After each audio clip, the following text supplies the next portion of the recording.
So I've come up with this formula, which Okay. is probably might be controversial, but this is the way I look at it That's all is right. you want an engine to last really reliably for a track day car. You want your car to go out and just do track day, track day, track day, not have to worry about stuff. Keep it about 50 horsepower per cylinder. So in Okay. our cars, that's a 200 horsepower engine. In our Subarus, in a Corvette, you're talking 400 horsepower, Sure. right? So a 400 horsepower Corvette can go all day long at the track, and a 200 horsepower Subaru can too. Well, then the next step up from that in my rule of thumb is Hmm. 75 horsepower per cylinder. And that's the edge of Mm. reliability for any kind of driving more than 30 minutes. So in our cars, it's 300 horsepower, Hmm. right? And if you're running in an 8 cylinder or six cylinder at 75 horsepower, that's about 450. And that's about the edge Hmm. of being able to run, consider do any kind of endurance racing. You get above that and it gets dicey.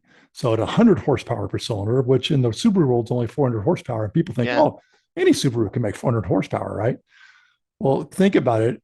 In a C6R Corvette, they could run 800 horsepower, but they don't. At Le Yeah. Mans, the C6Rs with the LS7 engine, they were running 470 horsepower in the GT2 car, and the GT1 car is about 670. Well, even at 670 horsepower, that's still only 84 horsepower per cylinder, which is less than a lot of guys are trying to run Yeah. their 400 horsepower Subaru. But that's what you got to do if you want the engine to last for 24 hours at Le Mans. And if you go back and even look at the 1971 Porsche 917K, probably Hmm. the most legendary car of all time, 12 cylinders, Yep. 5 liters, 650 horsepower. That's 55 horsepower per cylinder. Yeah. And I and mean, how back many in people those days, think of it that a 917 Porsche is only making 55 horsepower per cylinder? well, and back in those days, that was not a small amount. But that's also why they went to so much displacement and so many cylinders because they knew that the engines had to be reliable within Right, reason, and they were getting that reliability by adding the displacement, adding the cylinders, and then basically not having to stress the engine as much right, to get that performance out of it. Because when you're, yeah, it's funny. I remember early days, a 400 horsepower STI, like this is 2003, 4, 5, 6, 400 horsepower STI, that was not that common. It was relatively hard to do. A lot of right, people blew up a lot of cars trying to get to that number. And right. now we've learned a lot. We've learned a lot. The parts that we have access to are way better than they ever were back then. The tuning options are significantly better than what we had back then. And it's almost like 400 horsepower is academic. And so Bolt-ons. it's just simple bolt-ons. There's simple proven paths to get to that number, and it makes it seem like it's easily attainable. But the thing that you forget is how much stress to the system are you adding by just going up to that point? Even though Right. you can add these parts and you know that you're going to get to this point, to think about the stress to the engine, to the cooling system, to all the other systems of the engine, you're adding all this power, you're adding all this heat load. How, Yeah. what are you doing to control that? And in the community, you'll go in there on Naziak or iWhisty Hmm. or any of the other forums out there, and there's guys saying, "Oh, I've been running 650 horsepower in my street car for 5 years. It's never blown up. It's never had a problem. It runs great." Well, if you've got 650 horsepower in STI and you punch it, how long is it before you're going over 100 miles an hour? Yeah, Not very not long. long, a few seconds. Yeah. Now go out there and try and run it at that power for an hour on the freeway and let's see how it goes. Heck, even If you're not even in 30 jail, minutes. which you Yeah, will be, right, right. um, you're going to blow the engine up. There's just no doubt about it. Everything's going to start melting. Yeah. Stuff's going to start failing. That's just the way it is because it's just a ginormous amount of heat that all the other systems are not ready to handle Yep. for more than a few pulls or a time attack or something. Yeah, with heat, it's a funny thing, and one of the easy ways you can kind of miss what's happening is that it when you go wide open throttle and you hit like full power and you get into that state, you're creating all this extra heat, but heat doesn't immediately move from one location to the next. It doesn't immediately move from the engine into the cooling system. It's not like you do one full throttle pull and then you immediately overheat the car. Well, hopefully not. No, I mean, hopefully it takes a little bit more than that. yeah, But it's because there's this lag. You have to heat. right. There's a It's a heat sink. capacity. Like I said earlier, it's a Yep. heat sink, and the whole engine bay is a heat Yep. sink, and it's all getting hotter and hotter and hotter and hotter. And But it I've had progresses. Yeah. I've had failure. You won't believe this, but I've had an electrical sensor melt on the over by the transmission Oh, from the wow. heat coming off of the downpipe in the turbo. And that's like a Wow. foot away, Yeah. but it actually melted. Well, but like when you get those things up to full power and hold it there, I mean, you see these pictures of these cars where the turbo and the downpipe are glowing cherry red. Right. Like you can only imagine how hot that is and how much radiant heat is coming off of that. And Yes. it's a whole Yeah. nother layer of heat management that you have to consider. Like how hot is the exhaust going Yeah. to get and how much do we have to be able to contain that heat because it can Yes. have this negative effect on other things Not only under the engine contain bay. it, but get rid of it. Yeah. You got to get rid of that heat. It's got Yep. to go someplace.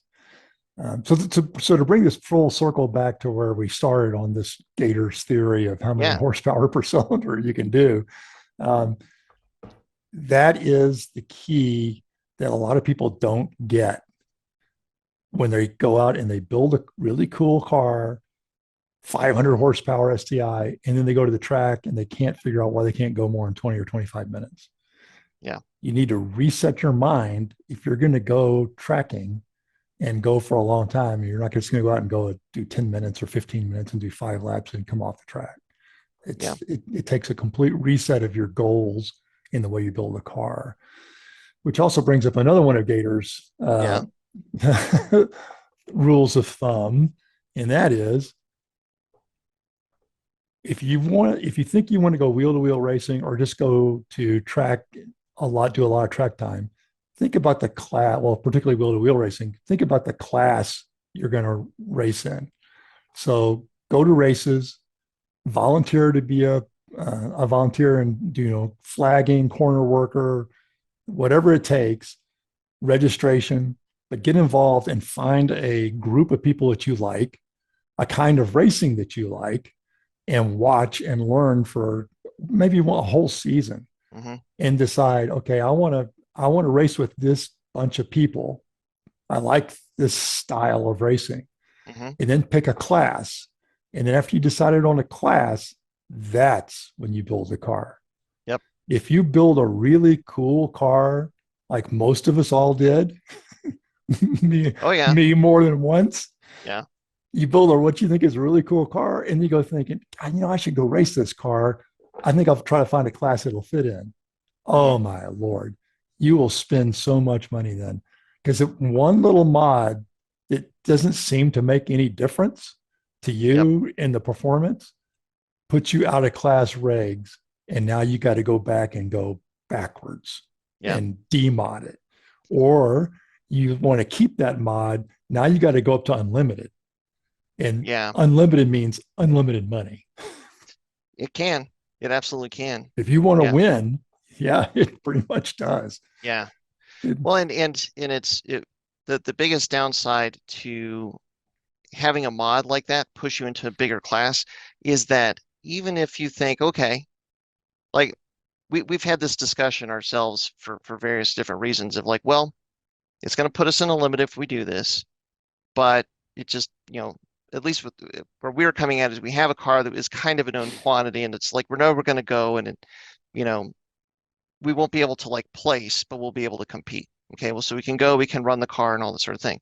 But if you don't have that piece of the puzzle, you're going to be running up against and looking at these other cars that are unlimited builds and have way bigger turbos and aero and you name it, everything has bigger right. everything. And then the real trap that you can get into is to say, well, I did this already and it put me into unlimited. I just want to see what the car's going to do, but these guys have this and this. Okay, well, if I'm going to go out there anyway, I should add those two things to like bigger arrow, Yeah. giant wing, front splitter, so that at Sequential least, shifter. yeah, because then at least I will have a chance. It's I'm not just going out there for the fun of it. Right. I'll actually have a chance. But then you're adding even more variables, kind of back to the point of like one thing at a time and do the testing. And then like this is the recipe for frustration is that you maybe even just do one other big mod to try and like make it a little bit more competitive, give yourself a chance to be competitive in this bigger class.